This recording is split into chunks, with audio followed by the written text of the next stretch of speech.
Hi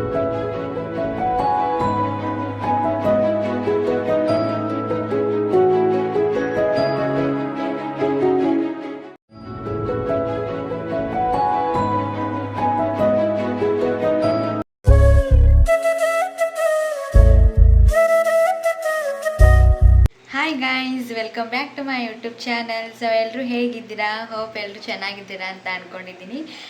so ಇವತ್ತು Sunday, ಇವತ್ತು ಏಕಾದಶಿ ಇತ್ತು, ಪ್ಲಸ್ ಮತ್ತು ನಾನು ಸಿದ್ಧಾರೂಢ ಮಠಕ್ಕೆ ಹೊಂಟಿದ್ದೆ. ಸೊ ಅದಕ್ಕೆ ಸೊ ಅಲ್ಲೇ ಏನೇನಿದೆ ಏನು ಅಂತ ನಿಮಗೆ ತೋರಿಸೋಣ ಅಂತ ವಿಡಿಯೋ ಮಾಡ್ತಾಯಿದ್ದೀನಿ. ಸೊ ಈ ವಿಡಿಯೋನ ಎಂಡ್ವರೆಗೂ ನೋಡಿ ಮತ್ತು ಲೈಕ್ ಮಾಡಿ, ಶೇರ್ ಮಾಡಿ, ಕಮೆಂಟ್ ಮಾಡಿ, ಓಕೆನಾ? ಸೊ ಬನ್ನಿ, ಟೈಮ್ ವೇಸ್ಟ್ ಮಾಡಿದೆ, ಅಲ್ಲಿ ಹೋದ್ಮೇಲೆ ಸಿಗ್ತೀನಿ.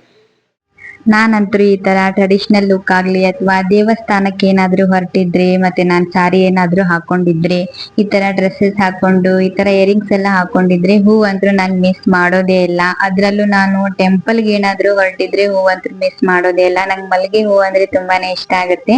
ಅದ್ರಲ್ಲೂ ಈ ತರ ರೆಡಿ ಆದಾಗಂತೂ ನಾನು ಅದನ್ನ ಮಿಸ್ ಮಾಡೋದೇ ಇಲ್ಲ. ಹೇಗಾದ್ರೂ ಮಾಡಿ ಹೂವನ್ನ ತರಿಸ್ಕೊಂಡು ಹಾಕೊಂಡ್ ಬಿಟ್ಟಿರ್ತೀನಿ. ಸೊ ಇವತ್ತು ನಮ್ಮ ಮನೆಯಲ್ಲಿ ಸ್ವಲ್ಪ ಮಲ್ಲಿಗೆ ಹೂ ಇತ್ತು. ಸೊ ಅದಕ್ಕೆ ಅದನ್ನ ಹಾಕೊಂಡು ನಾನ್ ಹೊರಟೆ. ಆಕ್ಚುಲಿ ನಾವು ಎಂಟ್ರನ್ಸ್ ನಮ್ಗೆ ಅಲ್ಲಿ ಸಿಗ್ಲಿಲ್ಲ, ಯಾಕಂದ್ರೆ ನಾವು ಸ್ವಲ್ಪ ಶಾರ್ಟ್ಕಟ್ ರೋಡ್ ಇಂದ ಹೋಗ್ಬಿಟ್ವಿ. ಸೊ ಅದಕ್ಕೆ ನಮ್ಗೆ ಎಂಟ್ರನ್ಸ್ ವ್ಯೂ ಸಿಗ್ಲಿಲ್ಲ. ಸೊ ಎಂಟ್ರನ್ಸ್ ವ್ಯೂ ತುಂಬಾ ಚೆನ್ನಾಗಿದೆ. ಸೊ ಆ ಕ್ಲಿಪ್ಸ್ ನನಗೆ ತಗೊಳಕ್ ಆಗ್ಲಿಲ್ಲ. ಸೊ ಇದು ಕೂಡ ಎಂಟ್ರನ್ಸೇ, ಬಟ್ ಇದ್ರಕ್ಕಿಂತ ಮುಂಚೆ ಒಂದ್ ಎಂಟ್ರನ್ಸ್ ಬರುತ್ತೆ, ಆ ವ್ಯೂ ನನ್ಗೆ ತಗೊಳಕ್ ಆಗ್ಲಿಲ್ಲ. ಸೊ ಅದಕ್ಕೆ ನಾವು ಸ್ಟ್ರೇಟ್ ಆಗಿ ಇಲ್ಲಿಗೆ ಬಂದ್ಬಿಟ್ವಿ. ಸೊ ಇಲ್ಲಿ ನಿಮ್ಗೆ ಕಾಯಿ, ಹಣ್ಣು, ಹೂವಿನ ಮಾಲೆ ಎಲ್ಲಾನು ಇಲ್ಲೇ ಸಿಗುತ್ತೆ ನಿಮ್ಗೆ. ಮತ್ತೆ ರುದ್ರಾಕ್ಷಿ ಆಗ್ಲಿ ಅಥವಾ ಖಡ್ಗ ಆ ತರ ಏನಾದ್ರು ತಗೋಬೇಕಂದ್ರು ಆ ತರದ ಶಾಪು ಇದೆ. ಮತ್ತೆ ಸ್ಟೇಷನರಿ ಶಾಪ್ಸ್ ಕೂಡ ಇಲ್ಲೆಲ್ಲ ಇದೆ. ಸೊ ಆ ತರ ಏನಾದ್ರು ಬೇಕಾದ್ರೆ ಇಲ್ಲೇ ಬಾಯ್ ಮಾಡ್ಬೋದು. ಅದಾದ್ಮೇಲೆ ನಾವು ಹೊರಟ್ವಿ.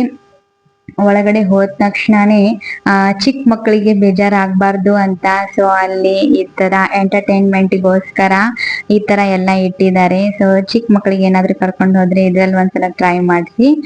ಅದಾದ್ಮೇಲೆ ಸಿದ್ಧಾರೂಢರಿಗಾಗ್ಲಿ ಅಥವಾ ಶಿವನಿಗೆ ಪತ್ರಿ ಅಂದ್ರೆ ತುಂಬಾನೇ ಇಷ್ಟ. ಸೊ ನಾನು ಪತ್ರಿ ಜೊತೆಗೆ ಕಮಲ್ ಹೂವನ್ನು ತಗೊಂಡೆ.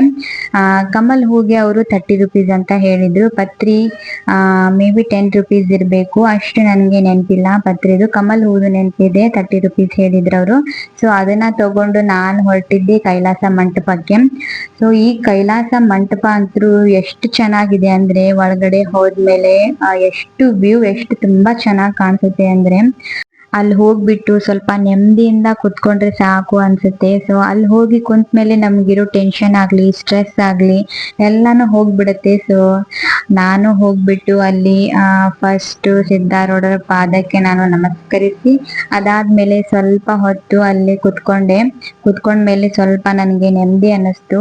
ಬಟ್ ಇದು ಎಷ್ಟು ಚೆನ್ನಾಗಿ ಕಟ್ಸಿದಾರಂದ್ರೆ ಇದು ಮೇ ಬಿ ಏನಿಲ್ಲ ಅಂದ್ರೂ ಒಂದು 20-30 year ಓಲ್ಡ್ ಇರ್ಬೋದು. ಅವಾಗ್ಲೇ ಇದನ್ನ ಕಟ್ಸಿರ್ಬೋದು. ನನಗೂ ಅಷ್ಟು ಇನ್ಫಾರ್ಮೇಶನ್ ಗೊತ್ತಿಲ್ಲ ಅದ್ರ ಬಗ್ಗೆ.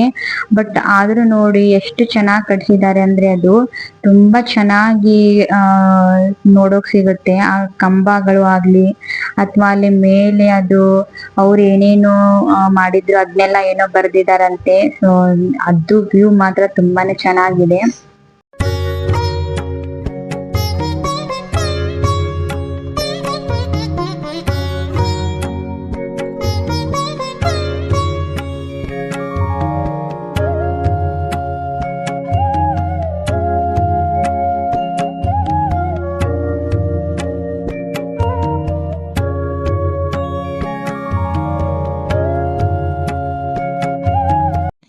ಇದೆಲ್ಲ ಆದ್ಮೇಲೆ ನಾನು ಸ್ವಲ್ಪ ನೆಮ್ಮದಿಯಿಂದ ಕುತ್ಕೊಂಡು ಎಲ್ಲಾನು ನೋಡ್ತಾ ಇದ್ದೆ. ಇದೆಲ್ಲ ಯಾವ ತರ ಪ್ಲಾನ್ ಮಾಡಿ ಕಟ್ಸಿರ್ಬೋದು, ಇವರು ಎಷ್ಟ್ ಚೆನ್ನಾಗಿ ಕಟ್ಸಿದಾರಲ್ಲ, ಯಾರು ಪ್ಲಾನ್ ಮಾಡಿರ್ಬೋದು ಇದನ್ನೆಲ್ಲ ಕಟ್ಸಿರೋದಕ್ಕೆ ಅಂತ ತುಂಬಾ ಚೆನ್ನಾಗಿ ಕಟ್ಸಿದ್ದಾರೆ. ಸೊ ಅದೆಲ್ಲ ಆದ್ಮೇಲೆ ನಾನು ನೆಕ್ಸ್ಟ್ ಹೋಗಿದ್ದು ಶ್ರೀ ಗುರುನಾಥರೂಢ ಸ್ವಾಮೀಜಿ ಸಮಾಧಿ ಮಂದಿರಕ್ಕೆ. ಸೊ ಇವರು ಸಿದ್ಧಾರೂಢರ ಶಿಷ್ಯರಾಗಿದ್ರು. ಸೊ ಇವ್ರಿಗೆ ಸಿದ್ಧಾರೂಢರು ಒಂದು ಮಾತು ಹೇಳಿದ್ರು ಅಂತ ನನಗೊಬ್ರು ಹೇಳಿದ್ರು. ಸೊ ಆ ಮಾತು ನನಗೆ ಇವಾಗ ನೆನಪಾಗ್ತಾ ಇದೆ. ಅದು ಏನಂದ್ರೆ, ನಾನು ಇಲ್ಲಿ ಮಾತನಾಡಿ ಕೆಟ್ಟೆ, ನೀನು ಮಾತನಾಡಿ ಕೆಡಬೇಡ, ಮೌನವಾಗಿರು ಅಂತ ಹೇಳಿದ್ರಂತೆ. ಸೊ ಅದೇ ಪ್ರಕಾರ ಇವರು ಯಾವಾಗ್ಲೂ ಮೌನವಾಗಿ ಇರ್ತಿದ್ರಂತೆ. ಸೊ ಇವಾಗ ನಾವು ಅದ್ರ ಪಕ್ಕದಲ್ಲೇನೆ ಇರೋದು ಈ ಮಂದಿರ. ಸೊ ಇಲ್ಲಿಗೂ ಹೋಗಿ ನಾನು ನಮಸ್ಕಾರ ಮಾಡಿ ಬಂದೆ. ಸೊ ಅದಾದ್ಮೇಲೆ ಇಲ್ಲೇ ಒಂದು ಆರೋಡ ಜ್ಯೋತಿ, ಇದು ಯಾವಾಗ್ಲೂ ಆರೋದೇ ಇಲ್ಲ. ಸೊ ಯಾವಾಗಿದ್ರು ಅದು ಜ್ಯೋತಿ ಬೆಳಗ್ತಾನೆ ಇರುತ್ತೆ. ಸೊ ಯಾವಾಗ್ಲೂ ಅದರಲ್ಲಿ ಆಯಿಲ್ ಹಾಗೆ ಇರುತ್ತೆ, ಮತ್ತೆ ಅದನ್ನ ಆರದೇ ಇರೋ ತರ ನೋಡ್ಕೊಂಡಿದ್ದಾರೆ. ಇಲ್ಲಿ ನೋಡಿ ಎಷ್ಟೊಂದ್ ಜನ ಇದ್ದಾರೆ ಅಂದ್ರೆ, ಇಲ್ಲಿದ ವಿಶೇಷ ಏನಂದ್ರೆ ಈ ವೀಣೆ ಯಾವಾಗ್ಲೂ ನೆಲದ ಮೇಲೆ ಇಟ್ಟಿಲ್ಲ. ಈ ವೀಣೆನ ಯಾವಾಗ್ಲೂ ನುಡಿಸ್ತಾನೆ ಇರ್ತಾರೆ, 24x7 ನುಡಿಸ್ತಾನೆ ಇರ್ತಾರೆ. ಓಂ ನಮ ಶಿವಾಯ, ಓಂ ನಮ ಶಿವಾಯ ಅಂತ ಯಾವಾಗ್ಲೂ ನುಡಿಸ್ತಾನೆ ಇರ್ತಾರೆ ಅದನ್ನ. ಮತ್ತೆ ಅದನ್ನ ನೆಲದ ಮೇಲೇನು ಇಡಲ್ಲ. ಸೊ ಇಲ್ಲೇ ಎಲ್ಲೆಲ್ಲಿಂದ ಬಂದಿರ್ತಾರೆ ಅಂದ್ರೆ ಮಹಾರಾಷ್ಟ್ರ ಮತ್ತೆ ಗೋವಾ, ಆಂಧ್ರ, ಆ ಕಡೆ ಸೈಡ್ ಎಲ್ಲಾ ಕಡೆಯಿಂದಾನು ಸಿದ್ಧಾರೂಢ ಮಠಕ್ಕೆ ಬರ್ತಾರೆ. ಸೊ ಎಷ್ಟು ಪವಾಡ ಇರ್ಬೇಕು ನೋಡಿ. ಅದಾದ್ಮೇಲೆ ನಾವು ಬಂದಿದ್ದು ಶಯನ ಮಂದಿರ. ಸೊ ಶಯನ ಮಂದಿರ ಏನಂದ್ರೆ, ಸಿದ್ಧಾರೂಢರು ಫಸ್ಟ್ ಹುಬ್ಳಿಗೆ ಬಂದಾಗ ಫಸ್ಟಿಗೆ ಆಶ್ರಯ ಪಡೆದಿದ್ದು ಸ್ಥಳ ಇದು. ಸೊ ಈ ಕಟ್ಟಡ ನೋಡಿ ಎಷ್ಟು ಚೆನ್ನಾಗಿದೆ, ಎಷ್ಟು ಸುಂದರವಾಗಿ ಕಟ್ಟಿದ್ದಾರೆ ನೋಡಿ. ಈ ಕಟ್ಟಡ ಕಟ್ಟುವಾಗೂ ಪ್ರತಿಯೊಂದು ಏಟಿಗೂ ಓಂ ನಮ ಶಿವಾಯ, ಓಂ ನಮ ಶಿವಾಯ ಅಂತಾನೆ ಹೇಳ್ತಾನೆ ಕಟ್ತಿದ್ರಂತೆ.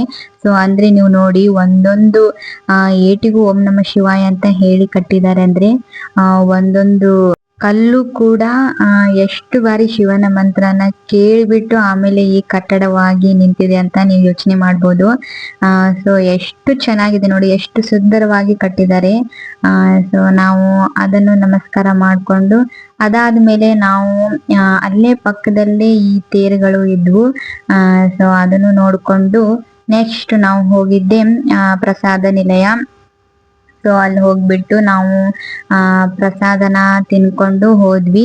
ಸೊ ಈ ಪ್ರಸಾದ ಏನಂದ್ರೆ ಡೈಲಿನೂ ಇರುತ್ತೆ. ಸೊ ನೀವು ಯಾವಾಗ ಹೋದ್ರು ಪ್ರಸಾದ ಸಿಗುತ್ತೆ ನಿಮ್ಗೆ.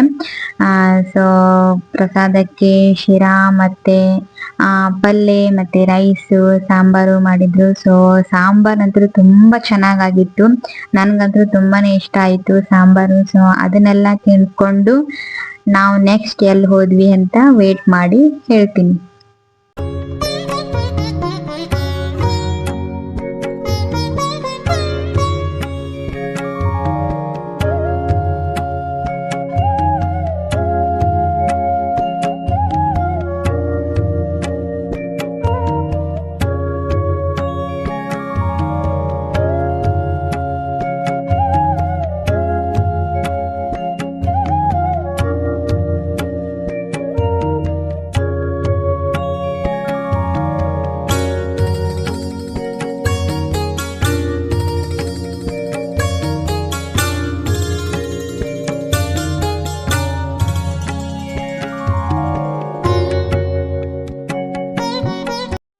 ನಾವು ಊಟ ಮಾಡ್ಕೊಂಡು ಹೊರಗೆ ಬಂದ ತಕ್ಷಣನೇ ಈ ಪಾನ್ನ ಹಚ್ಚಿದ್ರು. ಸೊ ಆ ಪಾನ್ನ ತಗೊಂಡು ತಿಂದು ಅಲ್ಲೇ ಪಕ್ಕದಲ್ಲೇ ಕೆರೆ ಇತ್ತು. ಸೊ ಅದನ್ನ ನೋಡ್ಕೊಂಡು ಅದಾದ್ಮೇಲೆ ನನ್ ಕಣ್ಣಿಗೆ ಬಿದ್ದಿತ್ತು, ಇಲ್ಲಿ ಬ್ಲಡ್ ನ ಡೊನೇಟ್ ಮಾಡ್ತೀರಾ ಅಂತ ಕೇಳ್ತಾ ಇದ್ರು. ಸೊ ಗೆಳೆಯ ನನ್ಗೆ ಒಂದ್ಸಲ ಏನೋ ಹೇಳ್ದಂಗಿತ್ತು ನಾನು ಬ್ಲಡ್ ನ ಡೊನೇಟ್ ಮಾಡ್ಬೇಕು ಅಂತ. ಸೊ ಅದಕ್ಕೆ ಅವ್ರ ಮನೇನು ಅಲ್ಲೇ ಸಿದ್ಧಾರೂಢ ಮಠದ ಹತ್ರನೇ ಇತ್ತು. ಸೊ ಕಾಲ್ ಮಾಡಿ ಕೇಳಿದೆ, ಈ ತರ ಇದೆ ಮಾಡ್ತೀಯಾ ಅಂತ. ಮಾಡ್ತೀನಿ ಅಂತ ಹೇಳ್ದ. ಸೊ ನಾವು ಅದೇ ಟೈಮಲ್ಲೇ ಪ್ರಸಾದನ ತಿನ್ನೋಕಂತ ಹೋಗ್ತಾ ಇದ್ವಿ. ಸೊ ನೀನು ಬಾ ಪ್ರಸಾದ ತಿನ್ಕೊಂಡು ಅದಾದ್ಮೇಲೆ ಡೊನೇಟ್ ಮಾಡು ಅಂತ ಹೇಳಿದೆ. ಓಕೆ ಅಂತ 3 ಜನನು ಸೇರ್ಕೊಂಡು ಪ್ರಸಾದನ ತಿನ್ಕೊಂಡು ಅದಾದ್ಮೇಲೆ ಅಲ್ಲೇ ಕೆರೆ ಇತ್ತು ಅಂತ ಹೇಳಿದ್ನಲ್ಲ, ಸೊ ಅದನ್ನು ನೋಡ್ಕೊಂಡು ಹೋದೆ. ನೋಡಿ ಅಲ್ಲಿ ಎಷ್ಟೊಂದಿದೆ ಆಮೆಗಳು, ಎಷ್ಟೊಂದಿದೆ ನೋಡಿ ಆಮೆ. ತುಂಬಾ ಚೆನ್ನಾಗಿತ್ತು ಇದು ಪ್ಲೇಸ್ ಕೂಡ, ತುಂಬಾ ಇಷ್ಟ ಆಯ್ತು ನನಗೆ.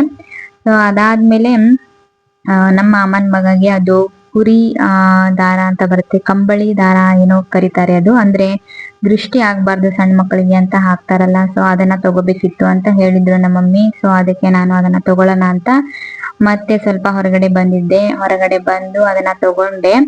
ಸೊ ಅವು 2 ಜೋಡಿಗೆ ಅವರು 30 ರೂಪಾಯಿ ಅಂತ ಹೇಳಿದ್ರು. ಸೊ ಅದನ್ನ ತಗೊಂಡಾದ್ಮೇಲೆ ಅಲ್ಲೇ ಕಬ್ಬಿನ ಜ್ಯೂಸ್ ನ ನೋಡ್ದೆ. ಸೊ ಊಟ ಮಾಡಿದಾದ್ಮೇಲೆ ಏನಾದ್ರೂ ಜ್ಯೂಸ್ ಕುಡಿಬೇಕಂತ ಅನಿಸ್ತಾ ಇತ್ತು. ಸೊ ಅದಕ್ಕೆ ಅಲ್ಲೇ ಪಕ್ಕದಲ್ಲೇ ಇತ್ತಲ್ಲ, ಸೊ ಜ್ಯೂಸ್ನು ಕುಡ್ಕೊಂಡು ಅದಾದ್ಮೇಲೆ ನಾವು ಹೋಗಿದ್ದೆ ಬ್ಲಡ್ನ ಡೊನೇಟ್ ಮಾಡೋಕಂತ ಹೋದ್ವಿ. ಸೊ ಅವ್ರು ಫಸ್ಟ್ ಏನ್ ಮಾಡ್ತಾರೆ ಅಂದ್ರೆ ಫಸ್ಟ್ ವೇಟ್ನ ಚೆಕ್ ಮಾಡ್ತಾರೆ, ಅದಾದ್ಮೇಲೆ BP ಚೆಕ್ ಮಾಡ್ತಾರೆ. ಎಲ್ಲ ನಾರ್ಮಲ್ ಆಗಿದ್ರೆ ಮಾತ್ರ ತಗೋತಾರ ಅವರು. ಸೊ ನಿಮ್ಗೆ ಕೆಮ್ಮಿದೆಯಾ, ನೆಗಡಿ ಇದೆಯಾ, ಜ್ವರ ಇದೆಯಾ, ಏನಿದೆ ಅಂತ ಎಲ್ಲಾನು ವಿಚಾರಿಸ್ಬಿಟ್ಟೆ ತಗೋತಾರೆ.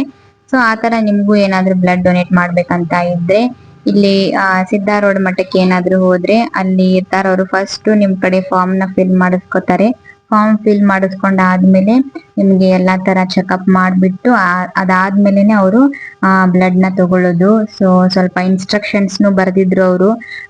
ಏನಂದ್ರೆ ಬ್ಲಡ್ ಕೊಟ್ಟಾದ್ಮೇಲೆ ಏನೇನಾಗತ್ತೆ, ಸೊ ಅದೇನಾದ್ರೂ ತಲೆ ತಿರ್ಗೋ ತರ ಆದ್ರೆ ಅಥವಾ ಮತ್ತೇನಾದ್ರೂ ಬೇರೆ ತರ ಏನಾದ್ರೂ ಸಿಂಪ್ಟಮ್ಸ್ ಬಂದ್ರೆ ಅದನ್ನು ಕೂಡ ಅಲ್ಲಿ ಅವರು ಟ್ರೀಟ್ಮೆಂಟ್ ಕೊಟ್ಟು ಕಳಿಸ್ತಾರೆ. ಸೊ ಆ ಇನ್ಸ್ಟ್ರಕ್ಷನ್ಸ್ ಅವರು ಬರ್ದಿದ್ರು. ಸೊ ನಿಮ್ಗೆ ಹಿಮೋಗ್ಲೋಬಿನ್ ಎಷ್ಟಿದೆ ಏನು, BP ಎಷ್ಟಿದೆ ಏನು ಅಂತ ಎಲ್ಲಾನು ಚೆಕ್ ಮಾಡ್ಬಿಟ್ಟು ಅವರು ಆಮೇಲೆ ಬ್ಲಡ್ ನ ತಗೋತಾರೆ. ಸೊ ಬ್ಲಡ್ ನ ಡೊನೇಟ್ ಮಾಡೋದ್ರಿಂದ ಹಾರ್ಟಿಗೂ ಒಳ್ಳೇದು, ಮತ್ತೆ ಕೊಲೆಸ್ಟ್ರಾಲ್ ಕಡಿಮೆ ಆಗುತ್ತೆ. ಸೊ ಬ್ಲಡ್ ನ ಡೊನೇಟ್ ಮಾಡ್ತಾನೆ ಇರ್ಬೇಕು. ಸೊ ಅದಕ್ಕೆ ಅವ್ನು ಮಾಡ್ತೀನಿ ಅಂತ ಹೇಳಿದ್ದ. ಅದಕ್ಕೆ ನಾನು ಇವ್ರನ್ನ ನೋಡ್ಬಿಟ್ಟು ಕಾಲ್ ಮಾಡಿ ಕರೆದೆ. ಸೊ ಬಂದ್ಬಿಟ್ಟು ಅವನು ಬ್ಲಡ್ ನ ಡೊನೇಟ್ ಮಾಡ್ದ.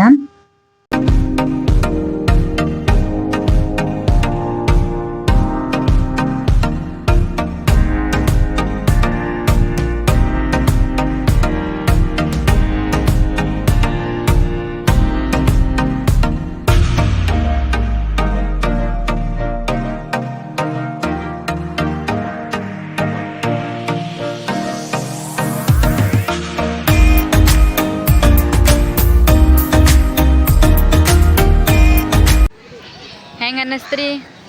ಬ್ಲಡ್ ಕೊಟ್ಟಿದ್ದೆ ಹಾಂ ಸೂಪರ್ ಫೀಲಿಂಗ್ಸ್ ಚಲೋ ಬರತೈತಿ. ಹಾಂ ಇನ್ನೂ ಅಂತ ನೀರು ಅಗರ ಅನ್ಸತೈತ್ರಿ.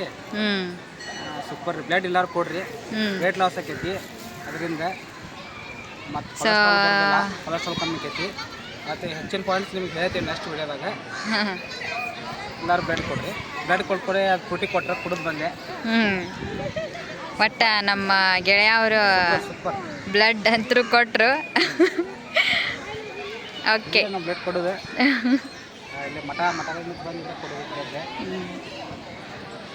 ಸೊ ಗೈಸ್, ನೀವು ಏನಾದರೂ ಇಲ್ಲಿ ಮಠಕ್ಕೆ ಬಂದರೆ ಸೊ ಈ ಕಡೆ ಒಂದು ರೋಡ್ ಇದೆ, ಅಲ್ಲಿ ಕೂತಿರ್ತಾರೆ ಅವರು.